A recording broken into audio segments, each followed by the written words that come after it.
نحمده ونصلي على رسوله الكريم اما بعد فاعوذ بالله من الشيطان الرجيم بسم الله الرحمن الرحيم رب اشرح لي صدري ويسر لي امري واحلل عقدة من لساني يفقهوا قولي اللهم انفعنا بما علمتنا وعلمنا ما ينفعنا وزدنا علما اللهم انا نسألك علما نافعا وعملا متقبلا ورزقا طيبا اللهم انك عفو كريم تحب العفو فاعف عنا اللهم انك عفو كريم تحب العفو فاعف عنا اللهم انك عفو کریم تحب العفو فاعف عنا۔ ہماری جو سیریز چل رہی ہے آج ہم اس کا پارٹ 3 کرتے ہیں۔ کل ہم نے اس میں دیکھا تھا کہ آخری ٹائم پہ انسان چاہتا ہے کچھ نیکی کر لے، خاص طور پہ اگر اچانک موت آ جائے پھر تو بہت ہی شدت سے یہ تمنا ہوتی ہے کہ کچھ نہ کچھ کر لیتی اور کچھ کر لوں، مگر ہو سکتا ہے کہ اس وقت پھر موقع نہ ملے۔ تو آپ بھی ضرور سوچیں، اگر کوئی ایسا گناہ ہے جو آپ سوچتے ہیں کہ میں نے چھوڑنا ہے تو انتظار نہ کریں، فوراً عہد کر لیں، اس لیے کہ کسی وقت بھی اچانک جانا پڑ سکتا ہے، اور جانا پڑ جائے تو ایسا نہ ہو کہ پھر حسرتیں ہی رہ جائیں اور پھر آپ یہی سوچتے رہ جائیں کہ میں نے چھوڑنا تو تھا لیکن بس سوچتی ہی رہ گئی، کیونکہ ٹکٹ تو ہم سب کی بک ہو چکی ہے، واپسی کی ٹکٹ سب کی بک ہے، صرف یہ نہیں پتا کہ بکنگ کس دن کی ہے اور کس ٹائم کی ہے۔ اسی طرح کوئی نیکی اگر سوچ رہے ہیں بہت عرصے سے کرنے کا اور ابھی تک نہیں کی تو اس کو ڈیلے نہ کریں، فوری کر لیں۔ اللہ تعالی ہم سب کا حامی و ناصر ہو جائے۔ ہم دیکھتے ہیں سیریز کا پارٹ 3۔ میرے جسم کو کوئی حرکت دے رہا تھا، لگتا ہے کہیں لے جا رہے ہیں اور لے جانے والے کوئی مرد ہے، ساتھ ساتھ باتیں بھی کر رہے ہیں، کبھی ہنستے ہیں، کبھی سنجیدگی سے سیاست پہ گفتگو کرنے لگتے ہیں، کبھی اپنی انکم بڑھانے کے اوپر بحث کر رہے ہیں، کبھی کسی انویسٹمنٹ کے اوپر تبادلہ خیال ہو رہا ہے۔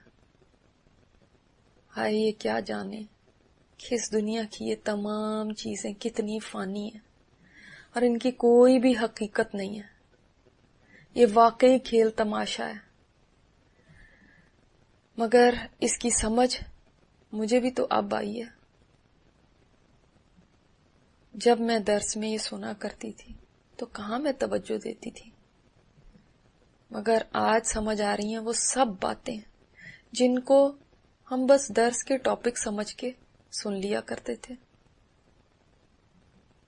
وہی تو سب سے بڑی حقیقت تھی۔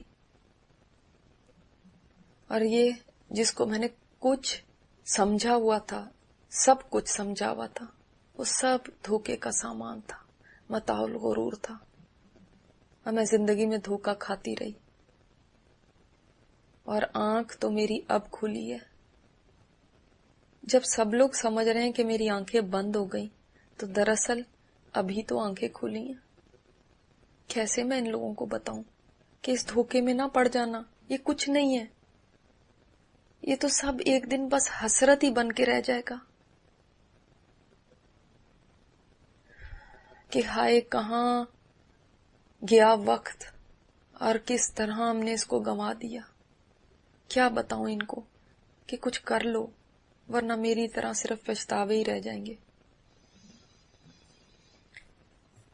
ایک ایک سانس کے کہ جب کچھ کر سکتی تھی اور نہیں کیا، کیسے سمجھاؤں ان کو کہ زندگی کی قدر کرو، اس میں بیکار غم نہ پالو کہ وہ غم بھی پیچھے رہ جائیں گے اور وہ خوشیاں بھی پیچھے رہ جائیں گی، وہ دنیا کی سیاستیں بھی چلتی رہیں گی اور کاروبار بھی رکیں گے نہیں،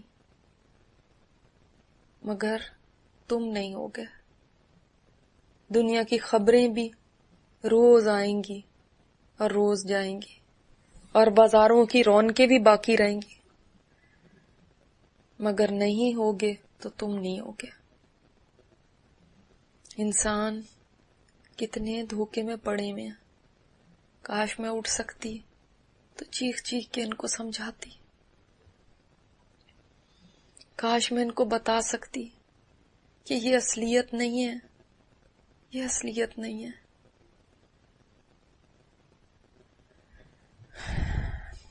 حرکت بند ہو گئی ہے، لگتا ہے گاڑی رک چکی ہے، مجھے نکالا جا رہا ہے، اور بہت سی مانوس آوازیں پھر سے آنے لگی ہیں، کہیں بھائی کی، کہیں ماموں کی، کہیں دوسرے رشتہ داروں کی۔ مجھے لے جایا جا رہا ہے اور کسی سخت جگہ پہ رکھ دیا گیا ہے۔ رکھنے والے رکھ کے جا چکے ہیں، کمرے میں مکمل خاموشی ہے، پتہ نہیں اب کیا ہونے والا ہے۔ کئی لمحے یوں ہی گزر گئے، اب آہستہ آہستہ دروازہ کھلنے کی آواز آ رہی ہے، اور امی، گڑیا، بہن کی آواز کو تو پہچان رہی ہوں، مگر ان کے ساتھ کچھ اور آوازیں بھی ہیں۔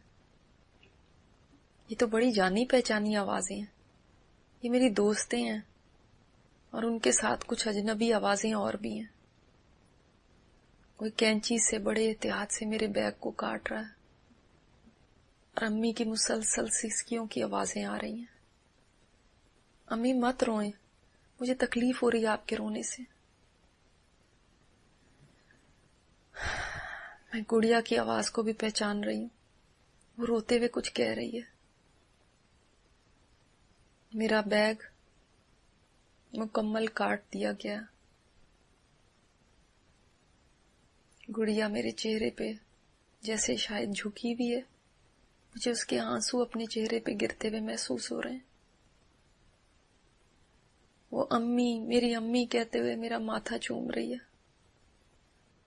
گڑیا بیٹا، اب آپ نے بہادر بن کے رہنا ہے، بالکل رونا نہیں ہے، ابو کا، بھائی کا خیال رکھنا ہے۔ میں پتہ نہیں کیا کیا کچھ کہہ رہی ہوں، مگر میری آج کوئی آواز نہیں ہے۔ یہ آوازیں میرے اندر سے ہی اٹھتی ہیں اور اندر ہی دم توڑ جاتی ہیں، اور میرے ارد گرد وہی نورانی چہروں والے اجنبی پھر کھڑے ہوئے ہیں۔ اب یہی میرے ساتھی ہیں جہاں بھی میں جاتی ہوں۔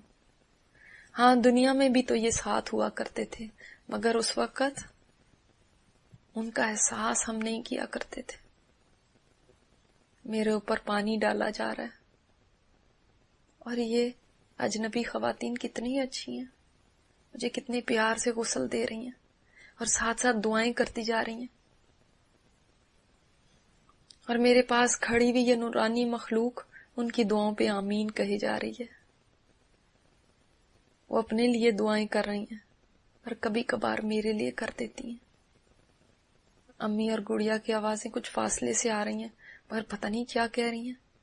ہاں، البتہ میری سہیلیوں کی آوازیں مجھے صاف سنائی دے رہی ہیں، دونوں کچھ دیر سے میری تعریفوں میں لگی ہوئی ہیں، لیکن اب پھر وہی موضوع شروع کر دیا ہے۔ تم کیا پہن رہی ہو؟ کوکی کی بیٹی کی ولیمے پہ کتنے بجے نکلو گی؟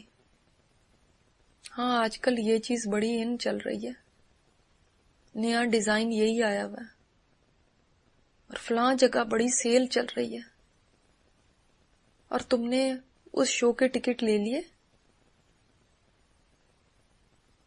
میں سخت دکھی ہو رہی ہوں ان کی باتیں سن کے۔ روفی اور نازی، کیا ابھی بھی تمہیں یہ باتیں سوجھ رہی ہیں؟ کیا مجھے دیکھ کے بھی تمہیں عبرت نہیں آ رہی؟ بس 2-4 منٹ کے لیے میرا ذکر کیا، پھر تم مطمئن ہو گئی؟ کیا اتنا سا ہی سیکھا ہے تم نے میری موت سے؟ کیا میرے لیے دعائیں کرنے کا تمہیں کوئی خیال نہیں ہے؟ ہاں، میں نے کوئی نیک دوست بنائی ہوتی جو جانتی ہوتی کہ اس وقت کیا کرنا چاہیے، تو آج ایسا نہ ہوتا۔ میری دوستیں دکھی تو لگ رہی ہیں، مگر ان کو معلوم ہی نہیں کہ آج مجھے کس چیز کی ضرورت ہے. وہ پھر انہی باتوں میں لگی ہوئی ہیں.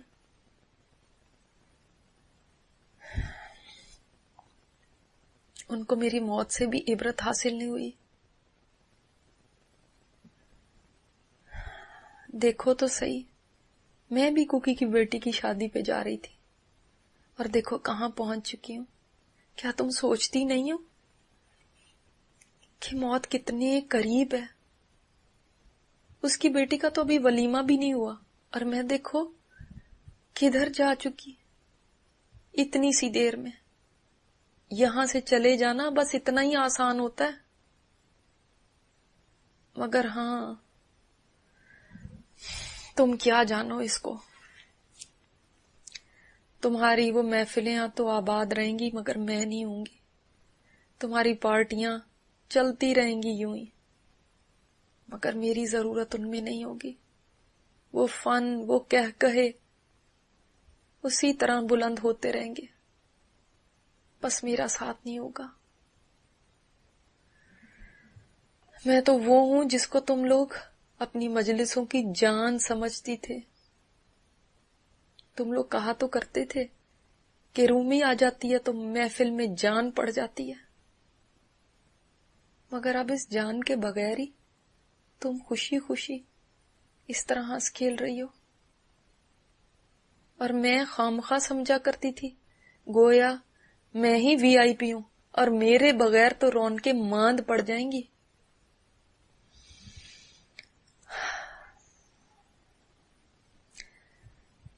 مجھے یوں لگتا تھا میرے بغیر تمہاری پارٹی سونی ہو جائیں گی، مگر لگتا ہے تم لوگ تو ایک دن بھی انتظار نہیں کر سکو گے. اب پتہ چل رہا ہے کہ کوئی آئے یا جائے اس سے کسی کو فرق نہیں پڑتا. ہاں جانے والے کو ضرور فرق پڑتا ہے. میں نے کتنا لمبا سفر طے کر لیا، کتنی منزلوں سے گزر چکی، اور تم لوگ ابھی تک وہیں کے وہیں. میں تمہیں کیا کہوں، میں خود بھی تو تم جیسی تھی. میری کزن جب مجھے قرآن کی طرف بلاتی تھی تو مجھے بہت اچھا لگتا تھا، میرا بڑا دل لگتا تھا ان مجلسوں میں، مگر پھر تمہارے پاس آیا کرتی تو پھر وہی دنیا ہی دنیا. میں تمہاری وجہ سے پوری طرح قرآن کی طرف بھی نہیں ہو سکی. تمہاری طرف آتی تو قرآن کی کشش کھینچ لیتی، اور قرآن کی طرف جاتی تو تم لوگ کھینچ لیا کرتے تھے. وہ کتنے اچھے دن تھے جب عمل کا موقع میرے پاس تھا، مگر میں نے تمہاری محفلوں میں کتنے گھنٹے، کتنے منٹ، کتنے دن غفلت میں گزار دیے. اس کی سمجھ تو مجھے آج آ رہی ہے، مگر اب سمجھنے کا کیا فائدہ. ایک دم مجھے ان خواتین نے آہستہ سے کروٹ دی ہے، پھر آہستہ آہستہ نرمی سے مجھے صابن لگا رہی ہیں. مجھے ہمیشہ سے اپنے سطر کا بڑا خیال ہوا کرتا تھا، مگر انہوں نے اتنے خیال سے میرا سطر ڈھانپا ہوا ہے کہ ذرا دیر کو بھی کھلنے نہیں دیا. یہ سوائے اللہ کے ذکر کے اور دعاؤں کے اور کچھ نہیں بول رہی. کاش میں ایسے ہی لوگوں کو دوست بناتی. کم از کم میرے بات پتا تو ہوتا ہے ان کو کرنا کیا ہے. اب وہ بڑی احتیاط سے میرے سر میں کنگھی کر رہی ہے. میرے بال کنگھی میں پھنس گئے تو ایک دوسرے سے کہنے لگی ذرا نرمی سے، پیار سے، اے عورتوں تم کتنی اچھی ہو، تمہارا یہ عمل کتنا پیارا ہے. تم ایک ایسی بندی کو جس کو تم جانتی بھی نہیں، جس سے تمہارا کوئی واسطہ نہیں، جو تمہیں کچھ نہیں دے سکتی، جو تمہاری کوئی شکایت نہیں کر سکتی، جو تمہیں کچھ کہہ نہیں سکتی، اس کو اتنے پیار سے غسل دے رہی ہو. تمہارا رب ضرور تمہیں اس کی جزا دے گا. مجھ سے تو تم اچھا کرو یا برا، سختی کرو یا نرمی کرو، مجھے الٹاؤ یا پلٹاؤ، میں تو کچھ بھی آج بول نہیں سکتی. میرا آخری غسل ہو رہا ہے اور میں یہ بھی نہیں کہہ سکتی مجھے کیا پسند ہے اور کیا نہیں پسند. ایسا کرو اور ایسا نہ کرو، پانی ٹھنڈا رکھو یا گرم رکھو، کروٹ آہستہ دو یا سختی سے دو. دیکھو دیکھو کہیں میرا سطر نہ کھل جائے. میں کچھ نہیں بول سکتی. کاش میں اپنی زندگی میں ایسی ہو جاتی کہ کوئی مجھ سے اچھا کرتا یا برا، بھلائی کرتا یا برائی، میں سہ جاتی، میں کچھ نہ بولتی. آج بھی تو سہ رہی ہوں، آج بھی تو کچھ نہیں بول پا رہی. اسی طرح اس وقت بھی نہ بولتی، نہ لڑتی، نہ غیبت کرتی، نہ بدلے میں برا کرتی تو کتنی بھلائیاں سمیٹ لیتی، محسنین والا درجہ پا لیتی. مگر اس وقت میرے پاس آزادی تھی، میرے پاس زبان تھی، جو چاہتی تھی بولتی تھی، کوئی روک ٹوک نہیں تھی. اس وقت کہاں میں کسی کو خاطر میں لاتی تھی، کہاں کسی کو بات کرنے دیتی تھی، پورا پورا بدلہ لیتی تھی. کیا میں اس وقت ایسی نہیں ہو سکتی تھی جیسی آج ہوں؟ آج بھی تو صبر کر رہی ہوں، کیا اس وقت نہیں کر سکتی تھی؟ آج تم مجھ سے جو بھی سلوک کرو، میری کتنی بھی برائیاں کرو، میرے اوپر کتنا بھی ہنسو، میں سہتی ہی جاؤں گی، کیونکہ میں کچھ نہیں کہہ سکتی. مگر آج کا صبر بیکار ہے، آج کا صبر بیکار ہے. یہ صبر میرے اجر میں کوئی اضافہ نہیں کر سکتا.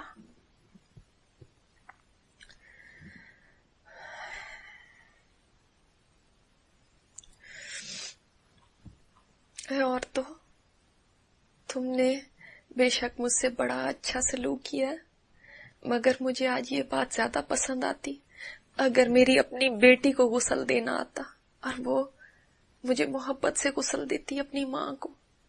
مگر میں تو اس کو کبھی کہیں فوتگی میں لے کر بھی نہیں جایا کرتی تھی کہ بچی یہ ڈر جائے گی. کیا آج اس کی اپنی ماں ہی مردہ نہیں پڑی ہوئی اس کے سامنے؟ بھلا یہ مردہ جسم بھی کیا کسی کو نقصان دے سکتا ہے؟ یہ تو خود اتنا محتاج ہوتا ہے، اس سے کیوں میں ڈرتی تھی؟ یہ مردہ جسم تو خود بیچارہ اپنے انجام سے ڈرا ہوا ہوتا ہے، اور ہم کیسے اس سے دور بھاگا کرتے تھے. میں تو اتنا ڈرتی تھی کہ موت کا کہیں ذکر بھی ہوتا تھا تو لوگوں کو چپ کروا دیا کرتی تھی کہ بس کرو، جب آئے گی تو دیکھا جائے گا، ابھی کیوں سارا مزہ خراب کر رہے ہو؟ کیا ضرورت ہے ان باتوں کی؟ مجھے تو کبھی اس بارے میں سوچنے کی فرصت تک نہ تھی، نہ ہی کبھی یہ اچھا لگتا تھا کہ ایسا سوچوں. سوچتی کیسے؟ میں تو ابھی اتنی جوان تھی، اتنی چست تھی، اتنی انرجی تھی مجھ میں، اور کوئی بیماری تو دور کی بات، کبھی بخار تک نہیں ہوا تھا. اور میری سوچ یہ تھی کہ اگر جوانی ہے اور کوئی بڑی بیماری نہیں ہے تو ابھی کہاں جانے کا ٹائم ہے. حالانکہ روز حادثات کی خبریں سنتی تھی، مگر کبھی یہ نہیں سوچا تھا کہ میں ایک دن خود خبر بن جاؤں گی. کتنا مان تھا اپنی طاقت پر، اپنی جوانی پر، مگر جب خدا کا حکم آ گیا تو سب جوانیاں دھری کی دھری رہ گئیں، سب طاقتیں گم ہو گئیں.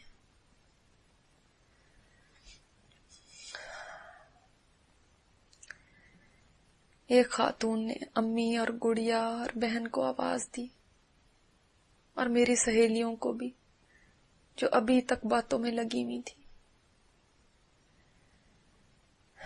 اور ابھی تک ان کو کسی نے کمرے سے جانے کو نہیں کہا تھا. کیا ان کو یہ پتا نہیں تھا کہ اگر میں زندہ ہوتی تو کیا میں پسند کرتی کہ لوگ کھڑے ہو کے یوں میرے غسل لینے کا تماشا دیکھیں؟ مگر میں آج کہاں کچھ کہہ سکتی ہوں.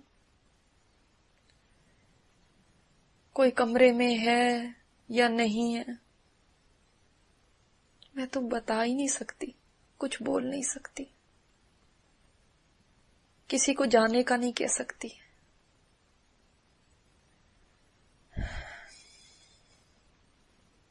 امی، بہن، گڑیا، سہیلیاں سب جلدی جلدی چلتی ہوئی میرے ارد گرد جمع ہو رہی ہیں، اور سب مل کے مجھے سفید چادروں میں لپیٹنے لگی ہیں۔ مجھے کروٹ دینے کے لیے اب اتنے سارے لوگوں کی ضرورت ہے، کہاں میں خود ایسی جوان ہوتی تھی کہ بھاگ بھاگ کے دوسرے کے بھی کام منٹوں میں کر دیا کرتی تھی، اور کہاں یہ کہ آج اس قدر بے بس ہو چکی ہوں۔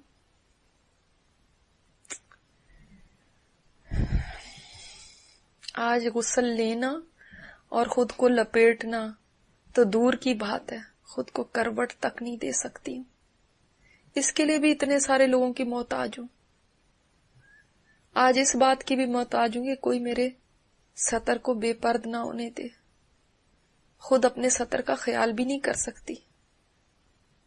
آج اتنی مجبور ہو چکی ہوں کہ اشارے سے بھی نہیں بتا سکتی کہ ذرا آرام سے دیکھو، میں کہیں گر نہ جاؤں اس تختے سے، ذرا آرام سے، ذرا احتیاط سے۔ میری دوست نازی امی سے بولی، آنٹی مجھے کوئی کہہ رہا تھا کہ آپ لوگ باڈی پاکستان لے جانے کا سوچ رہے تھے، اگر اس میں کوئی ہیلپ چاہیے تو بتائیں، ہمارے تو کانٹیکٹس ہیں، فری میں بھجوا سکتے ہیں۔ اس بات پہ اگر میں چیخ سکتی تو چیخ کے کہتی، نہیں، میں تم لوگوں کو کیسے بتاؤں،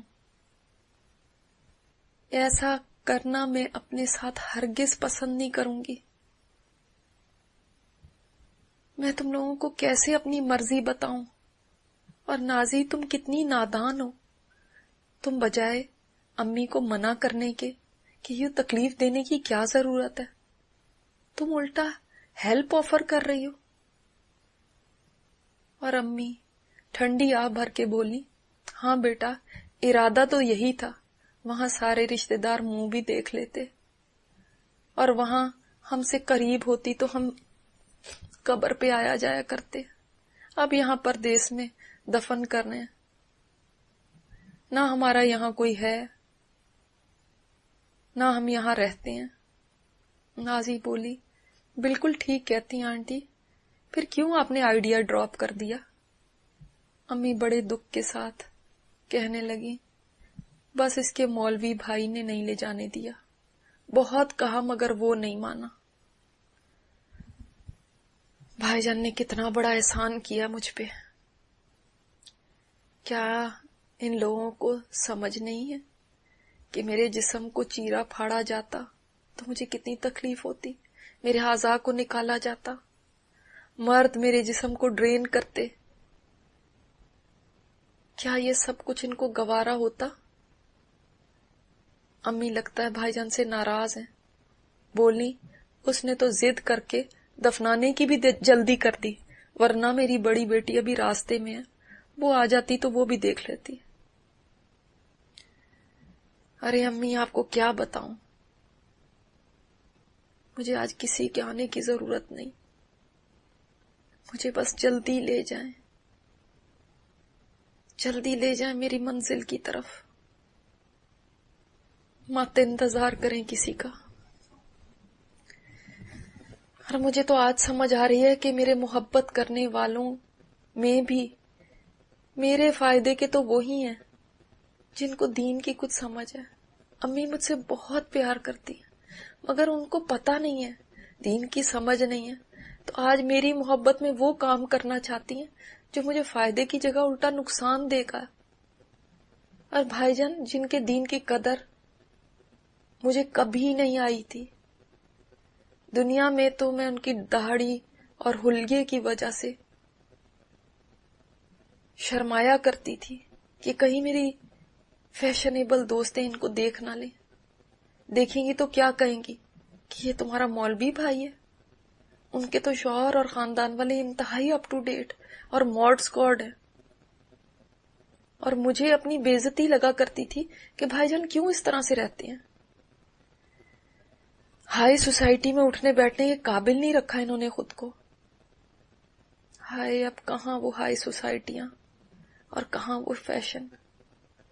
بھائی جان کو ان کی وہی پارسائی کام آ جائے گی، ان کا وہ اخلاق، ان کی وہ نیکی پرہیزگاری.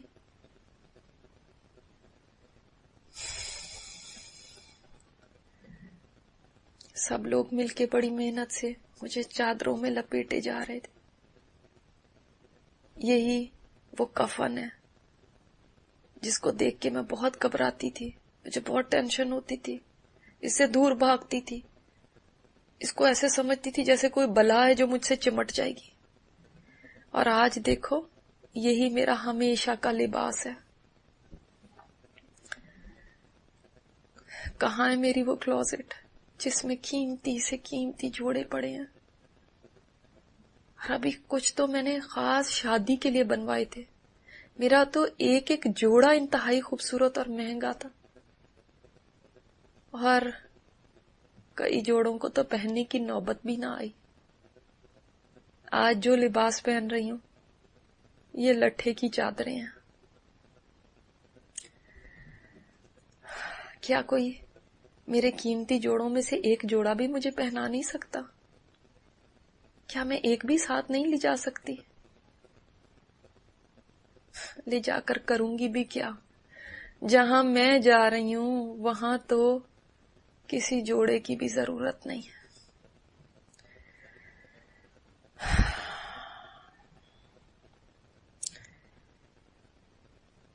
میرے جسم کو تو چادروں میں لپیٹ دیا گیا ہے، اب حجاب مجھے پہنایا جا رہا ہے. یہ وہی حجاب ہے جو دنیا میں لیتی تو تھی، مگر ہمیشہ یہی تمنا کرتی تھی کہ نہ ہی پہننا پڑتا تو اچھا تھا. اور کبھی کبھی سوچ بھی لیتی تھی کہ اب اتار دوں گی، مگر پھر کہیں کسی درس میں چلی جاتی تو تھوڑا سا ڈر جاتی، پھر ارادہ چھوڑ دیتی. اور آج آخری سفر پہ دیکھو کیسے اچھی طرح مجھے یہی حجاب پہنایا جا رہا ہے جس کو میں سر سے سرکاتی رہتی تھی. ایک خاتون نے امی اور گڑیا سے کہا، آنٹی آپ لوگ آخری بار دیکھ لیں. پھر ہم چہرہ بند کرنے لگے ہیں. امی نے میرا ماتھا چوما، پھر گڑیا آگے آئی اور مجھے چومتی جا رہی ہے اور بس روئے جا رہی ہے. اور وہ خواتین کہہ رہی ہیں دیر ہو رہی ہے اب بس کریں. مجھے محسوس ہو رہا ہے میرے چہرے پر چادروں کی ایک کے بعد ایک تہہ ڈالی جا رہی ہے، اور مجھے ہمیشہ کے لیے ان چادروں میں بند کیا جا رہا ہے آگے لے جانے کے لیے. پھر ہم اگلی دفعہ دیکھیں گے کہ آگے کیا ہوا. اللہ تعالیٰ اس وقت کو ہمارے لیے آسان کر دینا. یہ بڑا بے بسی کا وقت ہے، بہت بے بسی کا. ربنا تقبل منا انك انت السميع العليم وتب علينا انك انت التواب الرحيم. صلی اللہ تعالی علی خیر خلقہ محمد وعلی آلہ واصحابہ اجمعین برحمتک یا ارحم الراحمین. آمین یا رب العالمین.